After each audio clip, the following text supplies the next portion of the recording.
What's up, everyone? Giant Opinions here. Some breaking MLB news bombshell report. The San Diego Padres are going to be receiving catcher Austin Nola, relief pitcher Austin Adams, and relief pitcher Dan Altavilla.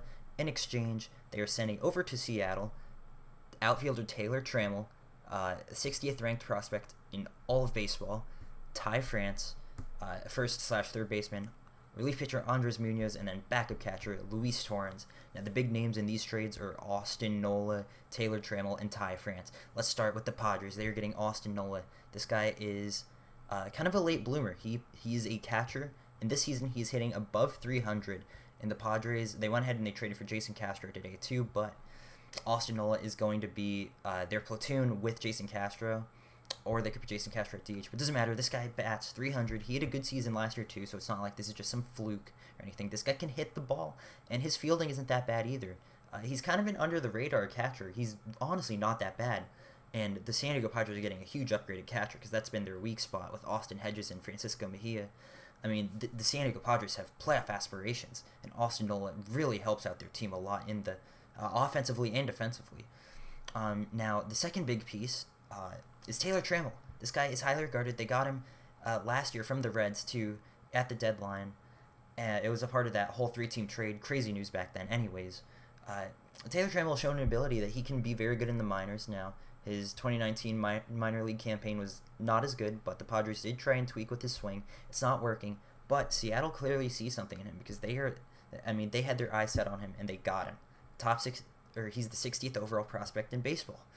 And the Seattle outfield, it can be very. I mean, you already got Jared Selenick in the farm system. He's probably going to come up maybe next year, if not the year after that for sure. Same thing could happen with Taylor Trammell. I mean, if both of those guys pan out, it's amazing. Not to mention Taylor Trammell is super fast too, so he provides a lot of value. And then the third big guy is Ty France. This guy can hit. Okay, he can hit, especially in the minors. His past two seasons in 2019 and 2018, he showed an ability to hit the baseball, and he was batting .399 at one point. The Padres just called him up and said, "You know what? This guy can be good." He didn't do so good in 2019, but in 2020, he's batting above 300. He has 2 home runs and 10 RBIs in only 8 games. Only 8 games. So this guy could be another building block for the Mariners. Very promising. Now, he's a little bit on the older side. I think he's 26 or something. But honestly, it doesn't matter. I mean, you have late bloomers in the league. Austin Nola, example, right there. Now, some of the other guys, Andres Muñoz, Seattle's getting him from San Diego. This guy he's out for the year, so this is more for the future. But he did okay with the Padres last year. I think he posted around a 3.50 ERA or something. It's not that bad.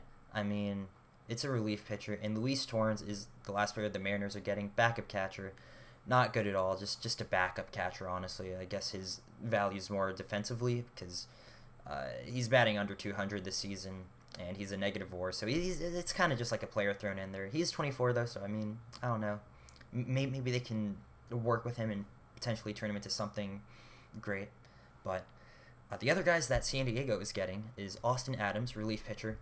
I believe in 31 innings pitched last year, he had 51 strikeouts for the Mariners. So this guy can strike out some people. He is some electric stuff.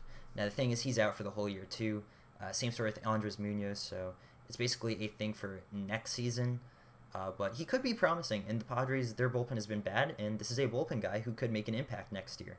And the last guy the Padres get is another relief pitcher, Dan Altavilla. He hasn't really been too good in his career. I think his best season was in 2016 or something, maybe 2018. Sorry for that, but I think he had a 2.38 ERA or something, which is pretty good in the bullpen, but it was only in 20 innings pitched. This guy isn't really that good right now. His ERA is very bad this season. It's 7.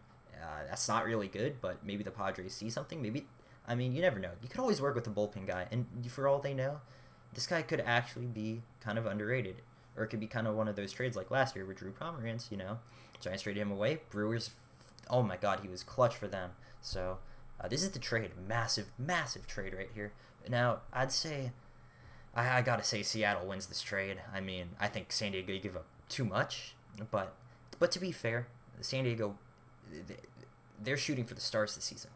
They think they can really compete for that World Series. And you know what? If they got to do what they got to do to get some guys that they need in the building, then they got to do it. So, honestly, Seattle gets a lot of good value, especially Ty France. I love that piece right there. Andres Muñoz is nice too, very young. And then Taylor Trammell, obviously. But San Diego, Austin Nola, very good catcher. Honestly, they should just start him every day because this guy has shown an ability. He can hit. He doesn't need to be a platoon, but we'll see what they do there. Austin Adams, nice piece. Dan Altavilla, just kind of in there. Let me know what you guys think about this. Huge news, MLB trade deadline. Wouldn't expect it, too, from the Mariners and the Padres. But thank you if you've watched the whole thing. Appreciate it. Now, we'll see you on the next one.